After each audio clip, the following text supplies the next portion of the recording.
আসসালামু আলাইকুম, welcome to প্রচুর খাবার। আশা করি আপনারা সবাই ভালো আছেন এবং বাসায় বসে বসে বোর হচ্ছেন। আমিও বাসায় বসে বসে বোর হচ্ছি, কারণ সবকিছু বন্ধ ইয়ার আতঙ্কের জন্য, জাস্ট ফর করোনা ভাইরাসের জন্য। তো আজকে চিন্তা করলাম যে আপনাদের সাথে একটা রেসিপি শেয়ার করি। আজকে আমি আপনাদেরকে দেখাবো কিভাবে অথেন্টিক উপায়ে ইলিশ মাছের লেজ ভর্তা বানাতে হয়, যেটা আমরা চাঁদপুরে খেয়েছি। হ্যাঁ, চাঁদপুরে খেয়েছি, যেটা বিখ্যাত আসলে। আমাদেরকে প্রথমে যেটা করতে হবে এটা হচ্ছে ফার্স্টে যে এখানে আছে ইলিশ মাছের লেজ, সেটাকে আগে ভালো মতো কাটা ছাড়া বেছে নিতে হবে, কেন কোনো কাটা না থাকে। আর যদি কাটা থাকেও তাহলেও সমস্যা নাই, কিন্তু আমাদেরকে খেতে একটু সমস্যা হবে তখন আর যদি কাটা থাকে। তো প্রথমে আমি এগুলো বেছে নিই যেন কোনো কাটা না থাকে। তারপরে যেহেতু হাত দিয়ে বাঁচতেছি, সুতরাং কাটা তো একটু থাকবে। তারপরে তখন যতটুকু না থাকলেই নয়।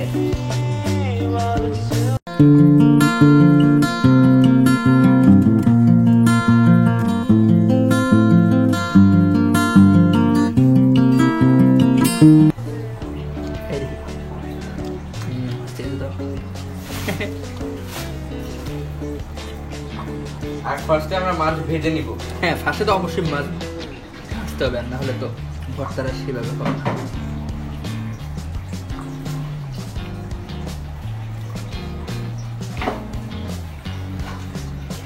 এখন বাংলাদেশের মানুষ আসলে পৃথিবীব্যাপী আমাদেরকে যে ভাইরাসটা আক্রমণ করছে, এটার জন্য সবাই সচেতন আছে। আমাদেরকেও সচেতন থাকা উচিত। এখন বেশিরভাগ সময় বাসার ভিতরেই থাকা উচিত, তাই না?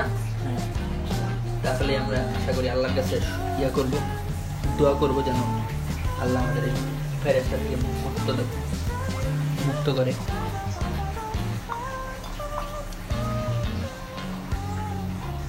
এটা হচ্ছে মেইন কাটাটা আর কি, এটা আমি আগেই সরাই ফেললাম। মেইন বড় যে কাটা, হ্যাঁ, যে কাটাটা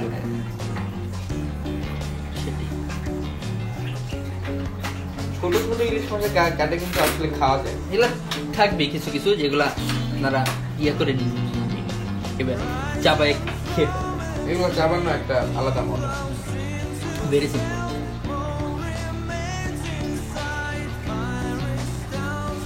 করোনা ভাইরাসের কারণে মানুষজন যেহেতু দেখেন আপনারা, যেহেতু মাছটা একটু হয়ে গেছে, মানে লেজটা একটু ছোট হয়ে গেছে, তাই আরো কয়েকটা পিস আমি নিব আর কি। মাছের কোয়ান্টিটিটা শুধুমাত্র একটু ভর্তার কোয়ান্টিটি, হ্যাঁ ভর্তার কোয়ান্টিটি বাড়ানোর জন্য। তো আপনারা দেখতে থাকুন, আমি মাছটা আগে বাছি, তারপর আপনাদের সাথে দেখা।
আপনারা দেখতে পাচ্ছেন আমার মাছ বাছা শেষ, এই যে কাটাকুটি রাখছি এখানে। এখন যেটা করতে হবে, এখনই হচ্ছে মেইন থিংটা।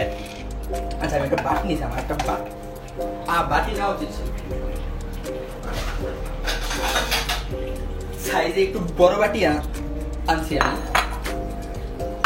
সে যাই হোক, তো প্রথমে আমার যেহেতু মাছের পরিমাণটা আপনারা দেখতে পাচ্ছেন যে মানে মোটামুটি এখানে আপনারা যদি ঝাল খেতে চান তাহলে বেশি মরিচ দিবেন, আর যদি কম ঝাল খেতে চান কম মরিচ ক্লাস করে না গ্লাস করে করোনার সময় না। করোনার সময় আমি তো আল্লাহ মতো ডেটল সাবান দিয়ে আগে ওয়াশ করেছি, তারপরে আমি এখানে বানাতে আসছি।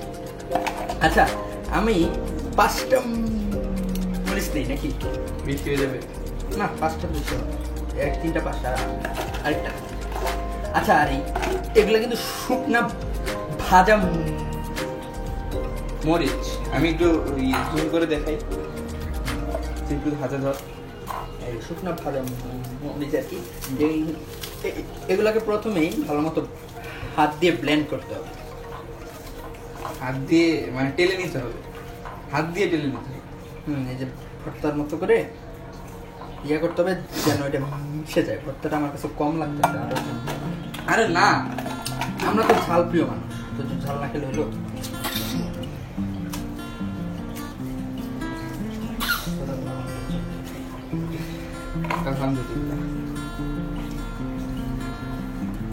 আচ্ছা, এটার পরে আমরা লবণ নিয়ে নিব। লবণ দিতেছি। এইভাবে লবণ নিলে তো সারাদিন লাগবে লবণ। লবণ কারণে পরিমাণ ভালো লাগবে না, পরিমাণ মতো। এখন আপনারা আপনাদের মতো মানে নিবেন আর কি। আমি শুধু আপনাদেরকে মেন রেসিপিটা একটু দেখাচ্ছি যে এমনি এমনি যদি করেন তাহলে হবে আর কি। এখন ঘটনা হচ্ছে কি যে আমরা কিন্তু ফার্স্টেই কিন্তু এই মাছের সাথে মেন যে মাছটা, সেই মাছের সাথে কিন্তু আমরা এটাকে মিলাবো না একদম প্রথমেই। আপনারা পয়লা বৈশাখে ট্রাই করে দেখতে পারেন, যে কোনো সময় ট্রাই করতে পারেন। মিলাবো একটু পরে।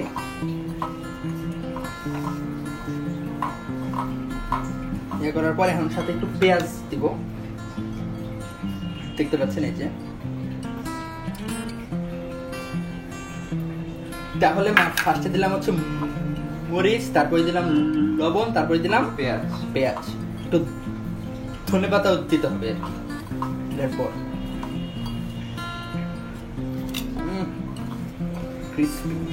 গ্রেভি। সৈকত ভাই নাই, সৈকত ভাই থাকলে তিনিও বলতেন যে এটা অনেকটা গ্রেভি হয়েছে। করোনার সময় আমাদের সচেতন থাকা উচিত, আমরা বাসায় ভিডিও আপলোড দেব। এজন্য আমরা চিন্তা করলাম আপনার সাথে একটা রেসিপি শেয়ার করি আর কি। আচ্ছা, এবার একটু ধনেপাতা দিতে হবে। এই যে ধনেপাতা সবুজ সবুজ। একটু চিমড়ি। হ্যাঁ, আরো দেওয়া। ধনেপাতা কিন্তু স্বাস্থ্যের জন্য অনেক উপকারী, তাই না? এটা কিন্তু থানকুনি পাতা নেই, ধনেপাতা। থানকুনি পাতা আসলে মানুষের অনেক গুজব আসতেছে এখন। আচ্ছা, শেষ। এবার আরেকটু দিতে হবে। না না, তো এবার যেটা দিতে হবে সেটা হচ্ছে একটু সরিষার তেল দিতে হবে আর কি। মাস্টার্ড অয়েল যেই যেন একটা স্মোকি গন্ধ আসে। মাস্টার্ডই গন্ধ, স্মোকি কেন বলে?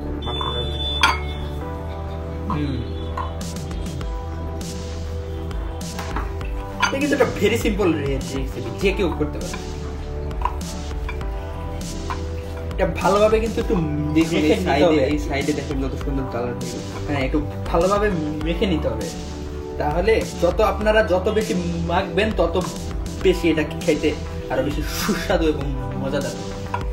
ওকে, আমার সব কাজ শেষ। এখন লাস্ট যে কাজটা, আমরা যেই তেল দিয়ে ইলিশ মাছটা ভাজছিলাম সেই তেলটা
এবার করার পর এই যে মিশ্রণটা এটা আমি এখন সেই মাছের সাথে অ্যাড করে ফেললাম।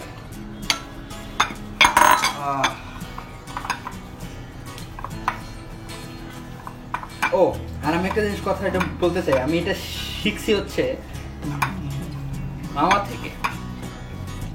আপনারা জানেন যে মামা ঘাটে অনেক ধরনের ভর্তা বানানোর ভর্তা, ইলিশের ভর্তা এবং ইলিশ মাছ ভাজি অনেক জনপ্রিয়। তো আমি সেখান থেকে শিখছি আর কি, শিখে এখন আপনাদের সাথে শেয়ার করতেছি এবং আমিও এক্সপেরিমেন্ট করতেছি যে আমারটা আসলে কেমন হয়।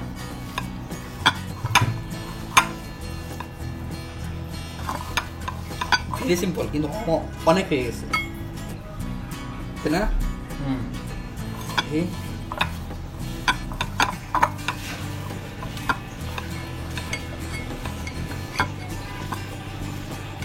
একটু খেয়ে আমি একটু দেখি আসলে লবণ টবণ ঠিক আছে কিনা।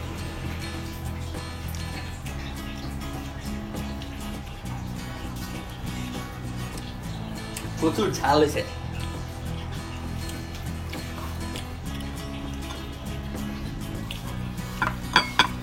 আসলে নিজের বানানো যে কোনো কিছু খাইতেই তো ভালো লাগে।